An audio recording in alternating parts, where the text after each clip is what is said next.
Hey guys, my name is Moon and welcome back for more Umineko When They Cry, episode 4. So last time we started the episode, little bit I guess of some dialogue between Ange, Butler, Beato, Ange and Butler teaming up, I suppose, against Beato here to finally defeat her. They have their code names right, Hansel and Gretel. So we are here in, I guess, future time, seeing Ange in Saint Lucia on school. So let's check it out. What's gonna happen today? ごきげんよう。 Was it the same uniform? What did Shion wear in Higurashi? I think for Shion it was kind of like white, right? Good day to you is a standard greeting used here. No matter how many years pass, this style of greeting still feels very awkward. Even though I'd responded to the greeting in order to stifle that awkward feeling, the classmate who had spoken looked at me blankly.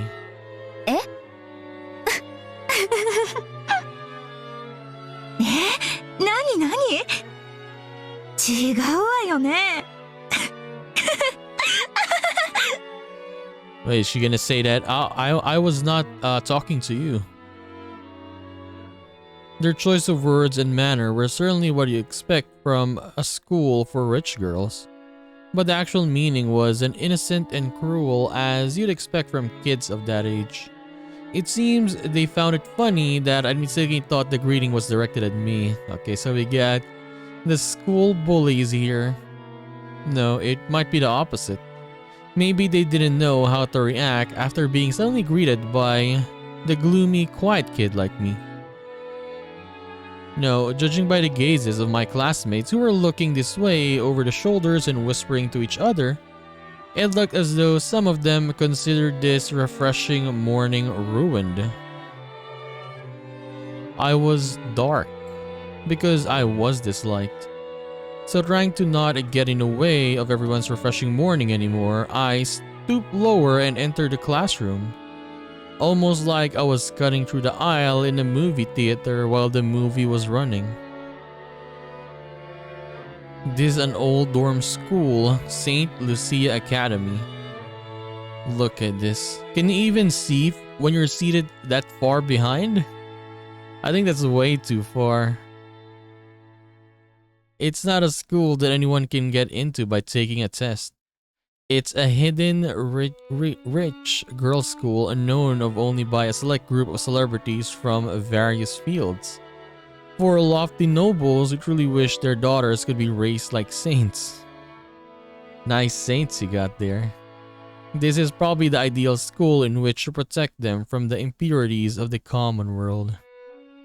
But at the same time, it was probably also convenient for nobles who wanted to confine daughters they didn't want out in public. As well as an academy isolated from the impurities of the common world, it also held excellent potential as a prison school. It was, or I was, truly among the latter and was confined in Saint Lucia Academy, forced to live my life in dreariness. Of course, there weren't that many students like me, and you couldn't tell us apart at glance. However, even if we never fessed up about it, you could usually figure out who we were by watching how we acted. After all, we were always hanging our heads with an expression on our faces as though the whole world had abandoned us. Anyway, every class had one or two kids like that, so even if they didn't speak up, you could guess who they were. Therefore, even though I never confessed that I was one of those kids, at some point everyone in my class knew about it. Just like how the seriousness of an injury becomes a sign of status in a hospital room, how a noble birth one had become a sign of status here. Those girls who couldn't be acknowledged in public were probably nothing more than filth to others. They must have thought that getting involved with such students would dirty them as well. When a rumor sprang up about a particular student, those fastidious girls would grow cold and distant, chasing that student out of all social groups. Thanks to that, I led a quiet school life like this, all by myself. Well, that's only if hearing people whisper behind my back. Finding my things lost or broken all the time and having everyone pretend like they didn't know anything can be called a quiet school life. Even this early in the morning, I must look worn out. I can almost understand why my other classmates who had a refreshing morning looked at my face and wanted to click their tongues. Consciously trying to do as I should and avoid tainting my classmates' morning, I quietly took my seat. Then unusually someone came to talk to me. It was the class leader. ごきげんよう、白宮さん。朝からご機嫌斜めなご様子ね。ちゃんと睡眠は取られてる？何かご用ですか？学年発表会のアンケート、まだ提出してないの。後宮さんだけよ。昨日までが提出日だったの。お忘れ？ I'm pretty sure I heard something about that last week, but I thought that the questionnaire hadn't been passed out yet. The details would be written there, so there shouldn't have been any need to remember them beforehand. アンケート用紙もらってないですけど。そんなはずありませんよ。寮長から全員にちゃんと配布されてるはずです。なくしてしまったならそうと素直におっしゃればいいのに。なくしました。So even the classroom leader may be bullying her? 今すぐ書きますから。用紙をいただけますか？ No, I mean the way that girl sounds. Yeah. Again, either someone lost my sheet or they intentionally didn't tell me about it. It's probably the latter, but I have no way of knowing who was behind that. In the end, treating it as though it was my own carelessness would settle everything more quickly. 書いたらご自身で生徒会室のアンケートポストに投函されるように。うちのクラスだけですよ。夕べまでに全員のが揃わなかったのは。Oh no, now she's gonna get blamed. As I hung my head at the class leader's scolding, I could hear the giggles and whispers of people watching coming from no direction in particular. Ushiramiya-san did it again. She's just so careless. She doesn't deserve to be in this school. She has no dignity and no manners either.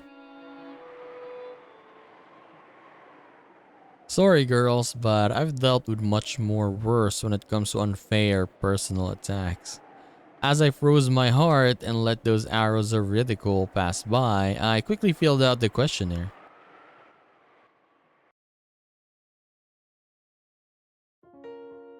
When I learned that father and mother and Oni-chan and all of the rest of my family had died, I was at the house of my grandpa on my mother's side.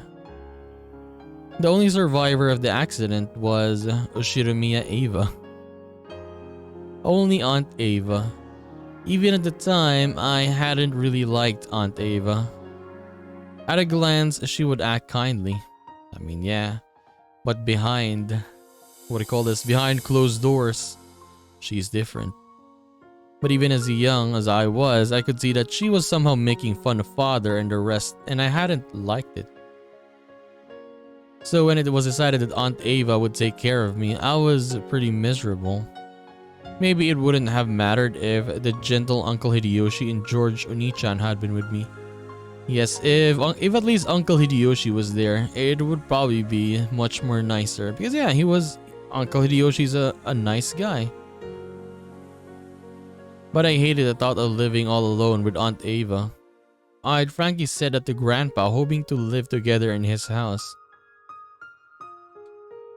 Don't you really have a choice here? I mean, I guess, yeah, this is her dad's family, so I suppose? I guess. However, Aunt Ava had a very insistent that she should be the one to look after me. And yeah, Ava is very rich. She could have just paid them off, right? Easily. She had no desire to remarry, so as her successor, I was essential if the Oshiramiya family was to continue. Aunt Ava felt very strongly about the family. She insisted that she take charge of me right away so that she could give me an education and lifestyle fitting for a successor. After that, it seems that confusing negotiations with a lawyer took place. But in the end, I was forced to go live with Aunt Ava. After doing that, Aunt Ava told me something. You must bear all the glory and history of the Oshiromiya family. And in order to make you a fitting successor, to bear that, the rest of your life will be dedicated to frantic studying. Sacrifice the rest of your life for the Oshiromiya family. So then and there, her life as, I guess, as a child or a kid ended.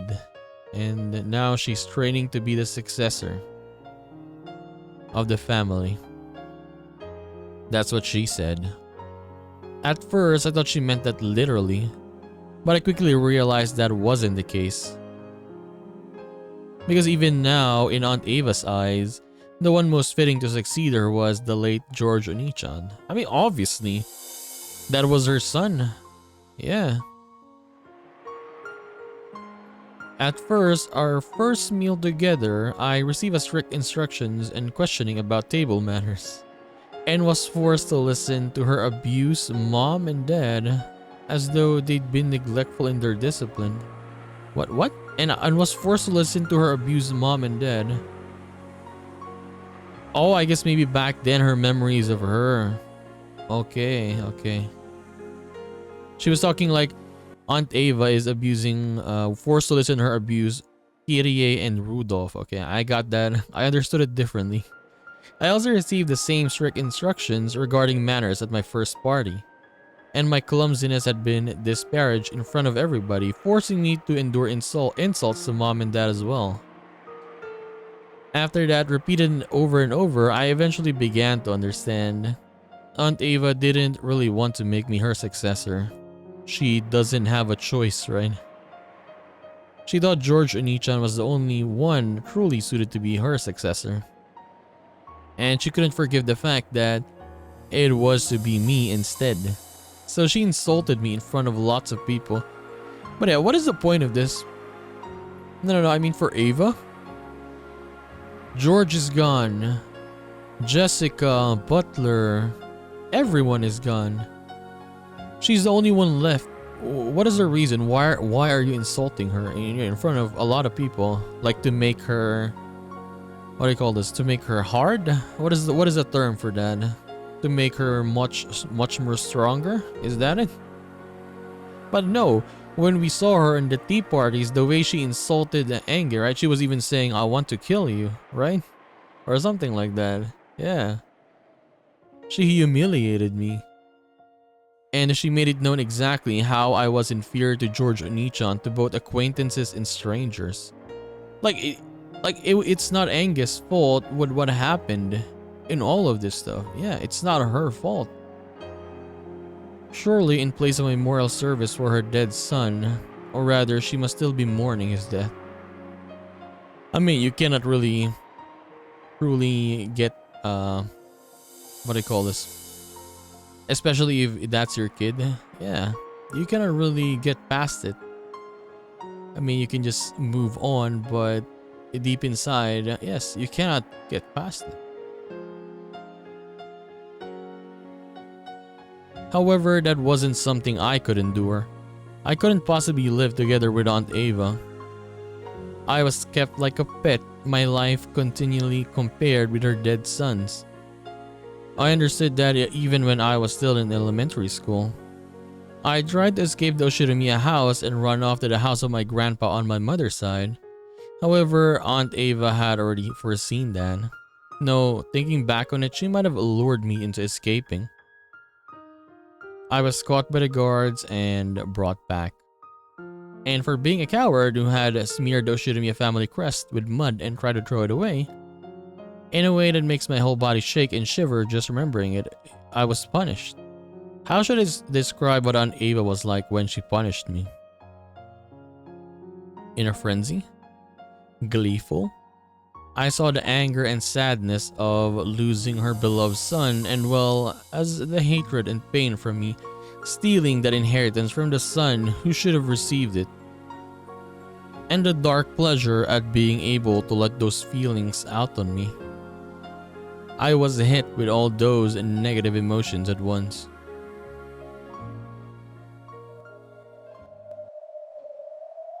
Then all of my free time and freedom to act was stolen.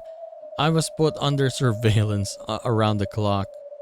I may have lived in a gorgeous mansion, dressed in expensive clothes, but my heart and dignity had been trampled upon, and I was the Oshiromiya family's slave, its cattle.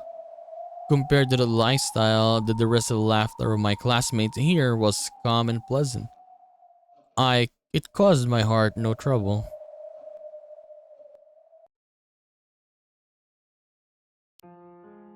After burying almost all of the fields of the questionnaire with nothing in particular, I folded it and put it in my pocket. Because I left it in my desk, it might disappear again. Or if I left it there. So yeah, I mean, obviously she's being bullied here.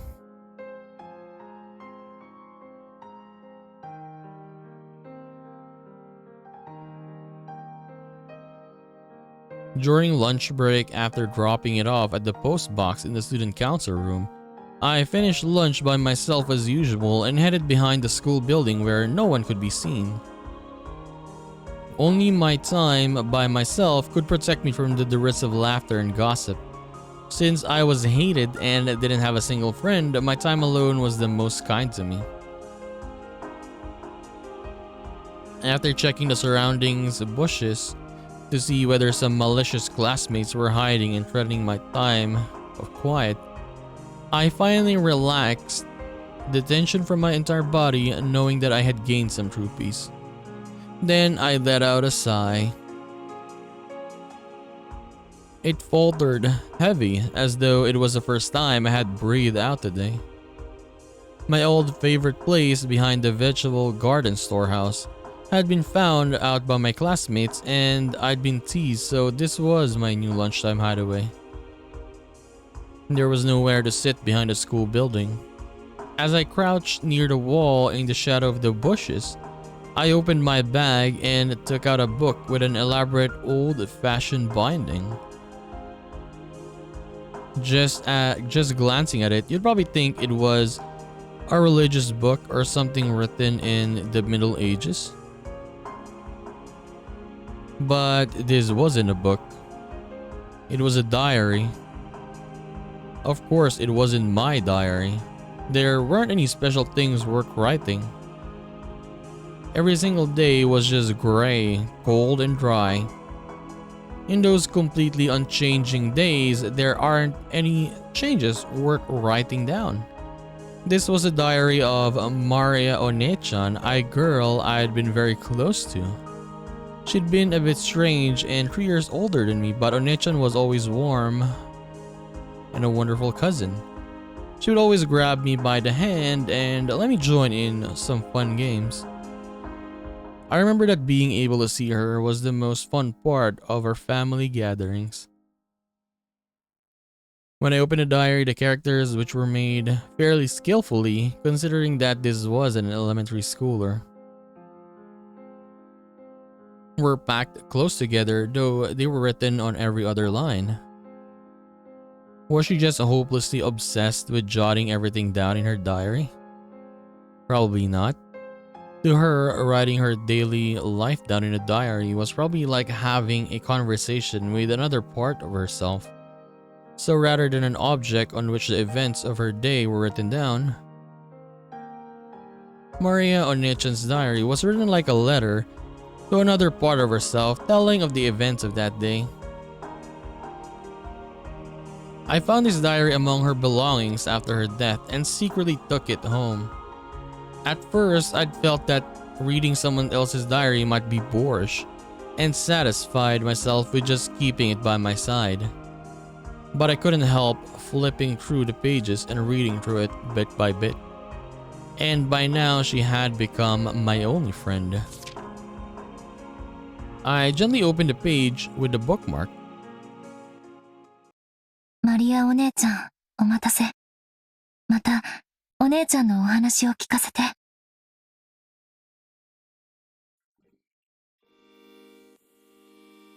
At the same time, a very soft breeze blew, tickling the paper. I thought the open diary might have sparkled faintly. The weather is good today. Maria Onechan loves the wonderful rays of sunlight, so I'm sure she's in a good mood. On the pages of the diary, no, in the world of the diary, Maria Onechan showed herself. I'm pretty sure she was 9 when she died. So her form was already younger than me. It's kinda sad, right? 12 years ago. Should have been, yeah, 20 plus by now. But I call her Onechan so affectionately, or so she affectionately calls me Enge. おう。エンジ、今日は来るのが遅かった。お昼混んでた？うん。いつも混んでるわ。仲良しグループたちが席を陣取ってる上に、食事を終えた後も席を塞ぎ続けてるから。食堂に行くのが遅くなると致命的ね。今日は片付けの当番だったから。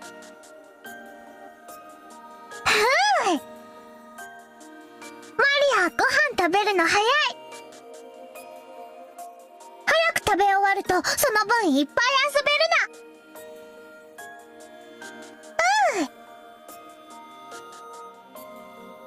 Maybe she realized I was holding a grudge because that duty had been forced upon me and shortened my lunch break by a bit. Maria Onechan brightly changed the subject. Grateful for the act of kindness, I responded by saying I was a slow eater. Maria calmed me down, saying something about teaching me the trick to eating first. I read it about it in her diary. No, I heard it from Maria Onechan. She was ranked number 1 among the girls in the speed eating ranking for her grades newspaper. Wow. She was apparently very proud of that, but a little disappointed that her mother, Aunt Rosa, hadn't praised her very much for it. じゃあ今日のお話を始めるね。昨日はどこまでお話をしたかな。お？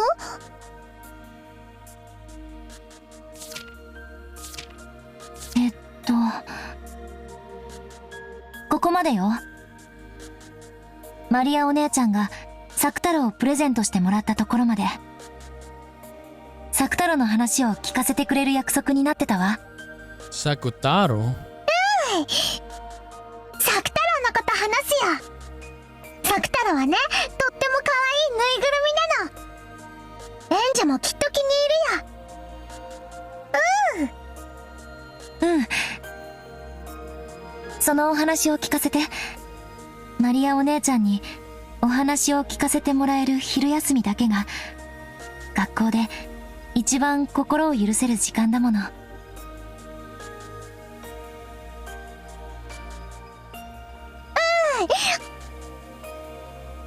ア話す。サク太郎はね、When I looked at Mario Onechan, who was always in a good mood, it made my heart feel warm as well. As I listened to her tale, I began to get absorbed into her world.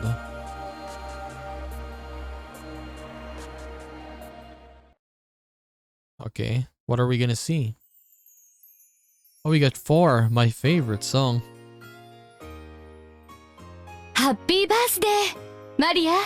Wow, Rosa, wearing different outfit this time. Honestly, it's kind of weird seeing her with a different outfit. ごめんね、帰りが遅くなって。Oh, even Maria, look at this. ママもお仕事お疲れ様。マリア、ママが忙しいの知ってるから遅くなっても泣かないで待ってた。おとなしくテレビ見て待ってた。うん、マリアは偉いわね。お行儀よく待ってたご褒美に今日は何でも好きなものを注文していいわよ。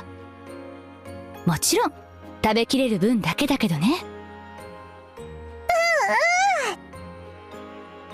Like, look at this. We can see her in normal face here. I guess like this. Whenever we see her sprite like this, like looking forward, it's always how do I put this? Like the scary, right? Whenever she does like Witch Maria. Let's say Witch Maria. But this one is just, yeah, her very happy. First time, like look at the eyes in this sprite.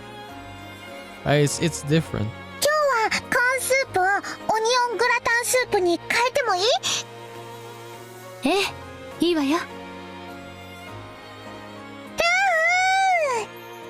200円高くなるけど、プロシュートピッツァに変えてもいい？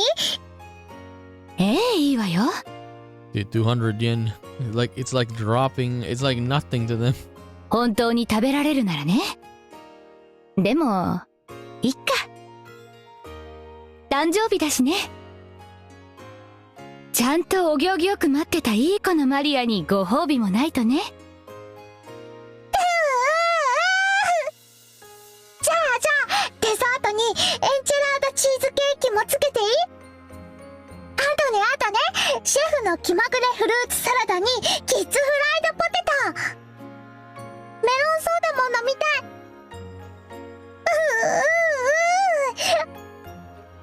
マリアはいい子、マリアはいい子。ママに褒められた。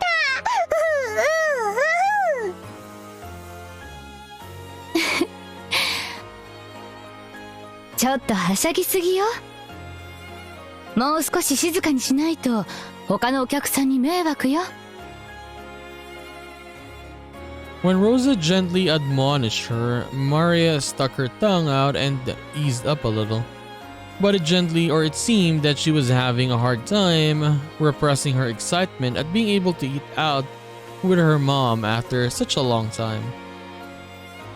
Today was Maria's birthday. Rosa always tried to let Maria spend her birthdays at great restaurants. When Maria had been in kindergarten, they sometimes invited other kids from the neighborhood over and had a party at home. Rosa would make a wonderful cake and snacks and decorate the house herself, making it a huge celebration.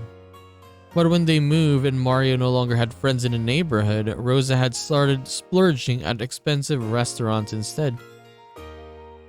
However, today they were in a normal family restaurant. It was also a little late in the day for a kid like Maria to eat there, even with a parent. Actually, she had gotten reservations at a fantastic place that would surely have pleased Maria. Of course, she had also prepared a wonderful cake with Maria's name written on it.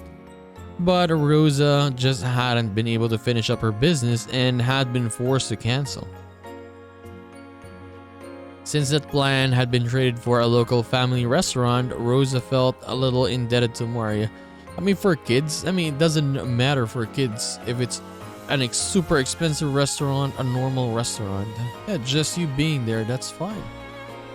So she prepared to spoil Maria a bit and let her have whatever she wanted tonight.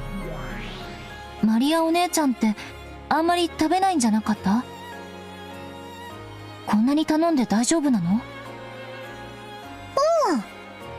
あんまり食べられないけどいっぱい並ぶのが好きなの。お誕生日のテーブルはね、赤、青、緑に黄色、いっぱい色とりどりだと幸せになれるの。そうね。お誕生日のテーブルってカラフルだと幸せな気持ちになれるわね。うちの誕生日はマリアお姉ちゃんのところにはだいぶ負けるけど、駅前のケーキ屋さんで買ってくるケーキがいつもとても華やかだったっけ。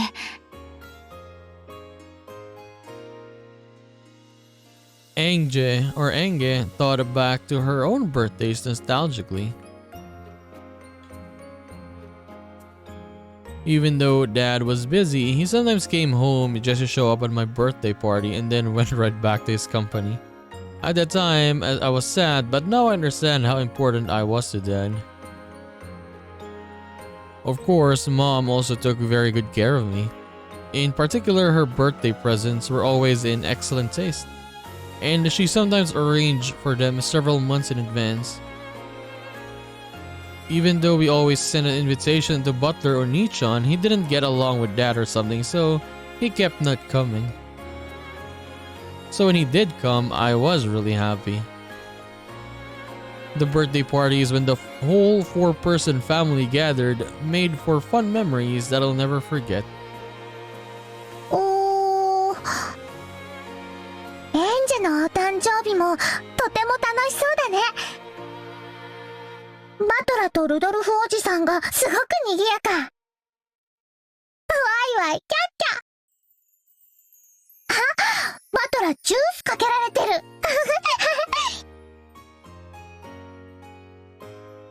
Maria One-chan peeked into my happy memory. As I sat quietly wearing the origami helmet that Dad had made for fun, I was a little embarrassed. In my hand was a paper gun that Butler Oni-chan had folded for me, and Mom was taking a commemorative photo. It was the happiest moment of my life. でも、マリアお姉ちゃんの誕生日だって負けてないよ。それで、今日もらえるんでしょ？作太郎は。うん。すっごく楽しみだった。ママのカバンの脇にあるプレゼントの包みを早く見せてもらえないかなとずっとワクワクしてた。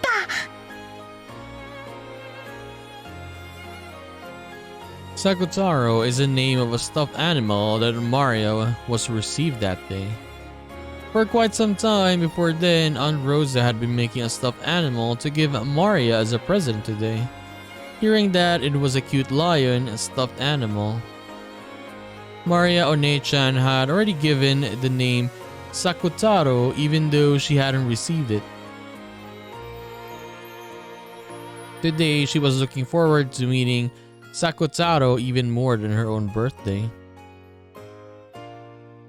Aunt Rosa ran a clothing design company. It seemed to be some kind of brand name. What was it? Auntie Rosa? What is the name of the company? Anti-Rosa? It seems their catchphrase was, "I can't forgive the me of yesterday." Unfortunately, I've never met someone who knew of that brand name. Maybe it wasn't that famous. So Aunt Rosa was pretty skilled with her hands.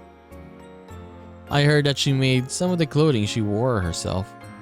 So making stuffed animals had to be well within her capabilities. 手作りのぬいぐるみなんてちょっと素敵。ところで、作太郎って名前どういう意味でつけたの？うん。本当はさくらってつけたかった。Sakura? でもオスライオンのぬいぐるみだから男の子の名前にしなさいって言われたの。だから男の子っぽく太郎を加えて作太郎。最後の「う」はいつの間にかなくなっちゃった。なんでさくらなの？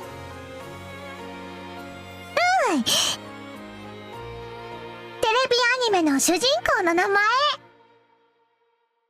Card Master Sakura. Okay. Card Captor. Card Captor Sakura.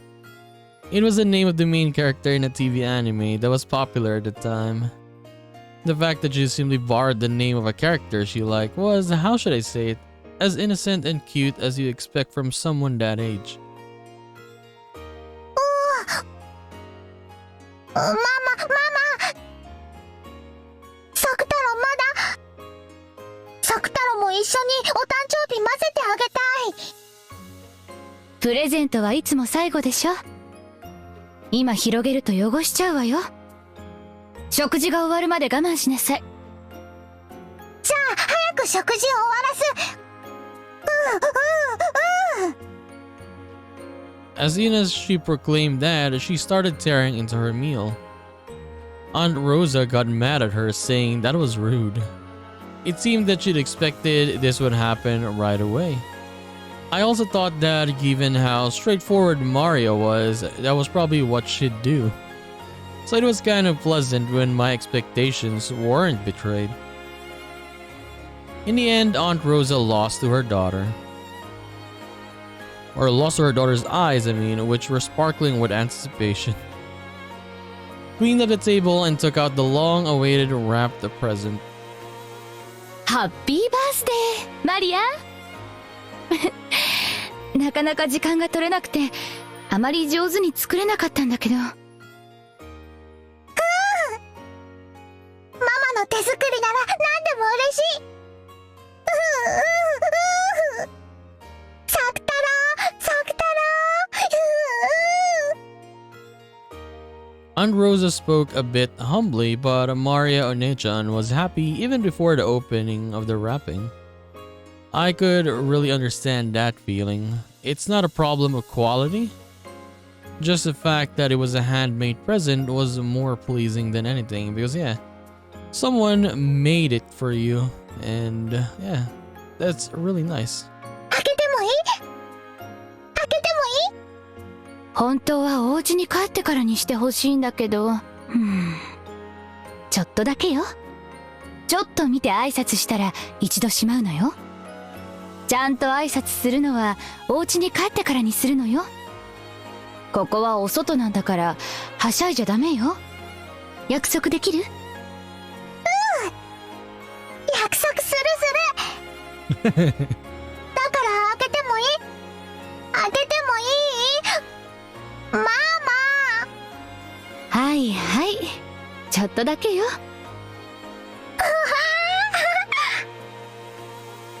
Before Aunt Rosa finished talking, Maria started unwrapping it.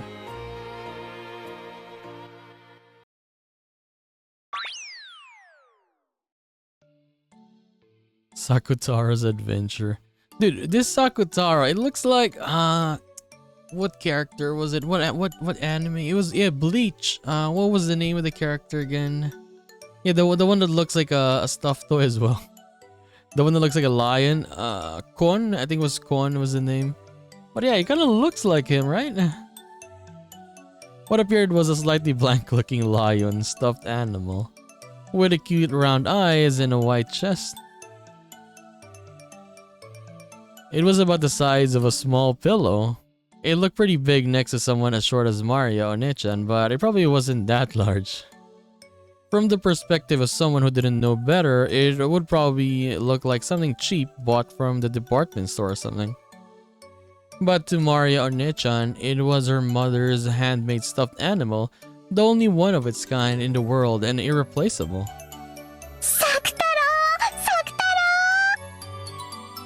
Such a nice picture here.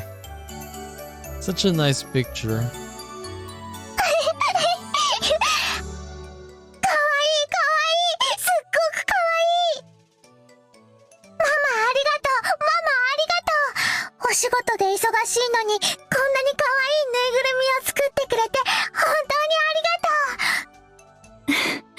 そんなに褒められるとかえって恥ずかしいわ。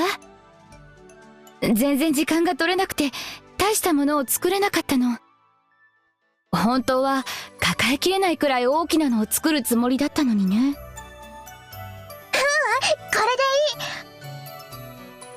このくらいの大きさならいつも一緒にいられるもん。一緒にお出かけできるもん。サクタロー、お姉ちゃんだよ。ふりゅー。本当に可愛らしいぬいぐるみね。この子がマリアお姉ちゃんの一番のお友達のサクタローなのね。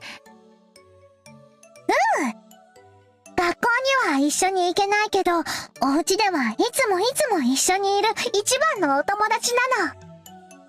サク太郎はね、とっても無垢で可愛らしくて、そしていつもマリアに優しくしてくれるの。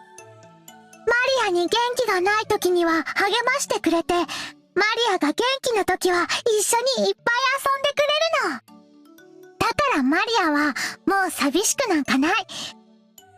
ママが仕事で忙しくて一人ぼっちでも寂しくないし、学校で誰も遊んでくれなくても全然寂しくないの。ねえ、サクタロー、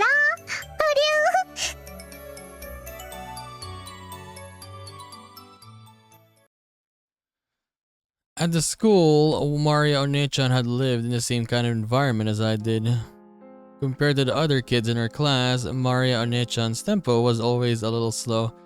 Okay, so I guess let's take a little break here. Kinda sad, right? Because we know what happens to them, right? And it's so different, I guess. Know what I mean? How different is. You see how Rosa treats Maria now, right? You see that like in the other episodes, like she would just smack Maria there. Like compared to when she's treating her here, yeah, in Maria's diary or in Maria's memories, I guess. Like it's so good. What happened with that? What triggered that? And then was it second episode? Yeah, second episode we heard Maria talking about like Rosa hanging out with a lot of different men, all that different stuff, right? What happened? I wish we could get a much more background with Rosa with that. I mean, we saw Rosa's past, right? With how she dealt with her siblings, with her parents. And yeah, it was bad. And especially with Beatrice, like with what happened there, right? It was traumatizing. But when we look at her here, she seems like a good mother. But yeah, like it kind of soured, I guess. I want to see what happened there. Maybe it was business. I mean, I guess they had problems, right? They needed a lot of money there because of that. So maybe we'll get that in this episode as well. Hopefully, I'm counting on it, right? Maybe we'll see. But yeah, that was such a good episode. Or I mean, that was such a good scene. I mean, it was sad the first half again as well with Angel here. Angel being bullied, being alone. Her friend is her cousin who's already been dead, right? For a couple years now. Sad, but nice memories as well. So anyways, we are gonna continue this and do more of Umineko When They Cry, episode 4 in the next one. So I'll just see you then, guys. Bye bye.